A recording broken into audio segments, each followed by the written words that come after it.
So, Dr. Peterson, you mentioned these ideas of responsibility, of virtue, of respect. You've, I think, detailed what you think students shouldn't do in these examples of like protests and these examples of certain types of activist tactics. What advice would you have for students? How can students make the changes that they want to make? Particularly, do you have any advice for students here? Yeah, read great books. Mm-hmm. Really, man. You've got this 4-year period that has been carved out of your lives by society. It's given you an identity, like a high-quality identity, and freedom at the same time. Man, you're not going to get that again in your life.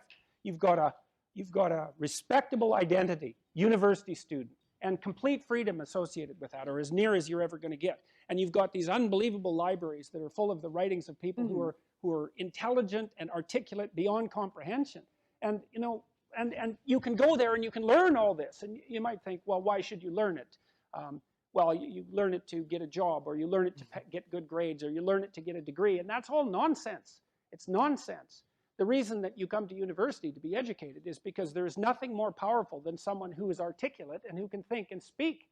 It's power, and I mean power of the best sort. It's authority and influence and respectability and competence. And so you come to university to craft your highest skill, and your highest skill is to be found in articulated speech. And if you're a master at formulating your arguments, you win everything. And better than that, when you win everything, everyone around you wins too. Because to transform yourself into, let's consider your transformation into something approximating the logos. It means you shine a light on the whole world. Well, there's nothing more exciting to do than that. There's nothing better you can possibly do. And to think that you're coming to university to be, you know, trained to have a job, it's like, great, that's a hell of a lot better than being unemployed and covered with Cheeto dust while you're snacking away in front of your video game in the basement. But it's not a, and I don't have anything against video games, by the way, but but it's hardly a triumphant call to being in the world, and that's what university should be calling forth. It's like, God, you people, you know, I know what Harvard students are like. I taught here for 5 years. You people are spectacular. You're spectacular. You're all capable of being world beaters. You transform yourself into something that's articulated and sensible and grounded in history and knowledgeable and wise, man. You can do anything you want, and hopefully anything you want for good. Because if you have any sense, everything you want to do would be for the good, because there's nothing more compelling or meaningful or useful in combating the tragedy of life than to struggle with all your soul on behalf of the good. And the universities have forgotten that. It's why everyone's bailing out of the humanities, and they should. The humanities are corrupt. And they're corrupt because they're not telling students this. It's so bloody obvious. It's like, learn to think, learn to speak, learn to read. It makes you a superpower, an individual superpower. You have and I don't understand why that isn't just told to students. It's not that hard to understand, and everyone wants to hear it. It's like, really, I could do that? I could do that? It's like, yeah, really, you could do that. And the whole society around you has labored for really thousands of years to provide every single one of you with this spectacular opportunity that you have while you're undergraduates and graduate students here, man. Everyone's just praying that you would come here and manifest everything that you could manifest. And that's what you should be doing, instead of waving placards and complaining about how you're oppressed, for God's sake. You see these Yale students complaining about their oppression. It just leaves me aghast. It's like, well, we're against the ruling class. It's like, no, no, no, you're baby ruling class members. You're young.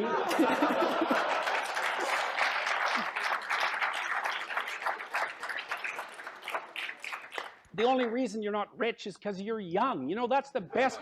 Really, if you look at the 1% even, the dreaded 1%, you know, most of those people are old. Why? Well, when you progress through life, if you're reasonably successful, you trade in your promising youth for your wealthy old age, but you're still bloody old. Would you trade it? Would you trade your youth for that?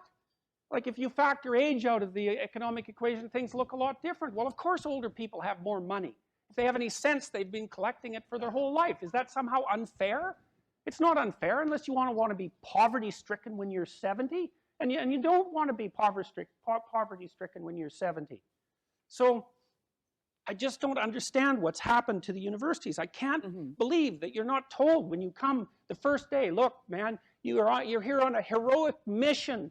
You're going to take your capacity to articulate yourself to levels that are undreamed of. You're going to come out of here unstoppable. You're going to be able to do anything you want. It's like, that's what you're here for. Instead, you're taught that, well, you know, the world's a pretty oppressive place, and you're probably the bottom of the victim pile, and there's virtually nothing you can do about it except, you know, deconstruct the patriarchy. And it's so weak-kneed and so pathetic that universities should be embarrassed that that's what they're peddling to students. I'm embarrassed by it. You know, I've gone on public record telling parents, bloody well send your boys to trade school, because at least they'll learn something useful. And that's a terrible thing for someone like me to say, because I do believe that that being articulated and educated in the highest possible manner there's nothing that's better for you and for society. And why have the universities forgotten this? Well, that's postmodern neo-Marxism for you, you know, then the philosophy of intense resentment and oppression and group identity, and God, it's just pathetic. Dr. Peterson, I think a lot of students here would agree with you that one of the main purposes of education at college, particularly at Harvard, is to develop their sense of articulation, their ability to read, their ability to critically think. But then what comes after? Particularly at Harvard, there's a big discussion on what is a good life? What does it mean to use those skills that we get here, and then we graduate? What do we do from there? Stop unnecessary suffering. That's what you do. You know, that's your calling. It's like you say, well, what do you do after you graduate? Well, if you graduate articulated and powerful, there will be people giving you so many opportunities you won't even be able to keep up with them. You know, and I've worked with very, very competent people in many different domains in my life, hyper-competent people. And I can tell you some very interesting things about hyper-competent people. The first thing is they are not selfish, and they're not greedy. And one of the great pleasures in their lives is to find people who have the capacity to also be hyper-competent and to open doors for them as rapidly as they can possibly be opened. They delight in that, because there's very few things that are more intrinsically meaningful if you're an accomplished person than to find young people who have the possibility of being accomplished and say, hey, look, here's an opportunity for you. It's like, go out there, man, kill it. And then they go out there and kill it, and you think, right on, man. Here's another opportunity. Why don't you go out there and nail that, too? And you think, no, they're all hoarding their wealth, and they're not going to share it with anyone. It's like, that's absolute, complete rubbish. And so you don't even have to worry about what you're going to do after you graduate from here if you turn yourself into half of what you could be, because people will be dying to offer you every opportunity that you can possibly make use of. So it's a moot point. The world is always desperately short of people who can think and speak. And you think, well, I won't be made use of. Well, first of all, you can't say that if you're at Harvard, for God's sake. I mean, people already figured out who you are. They've already figured it out. And they're offering you the world on a gold platter. Take it. It's yours. Take it. It's like, great, man. Put yourself together and deserve it. That would be great. And that's what everyone wants. It's what your parents want. It's also what you want. You know it. It's what you want. It's what women want from men. It's what men want from women. It's like for you to be who you could be. And the highest faculty of the human being is articulated speech.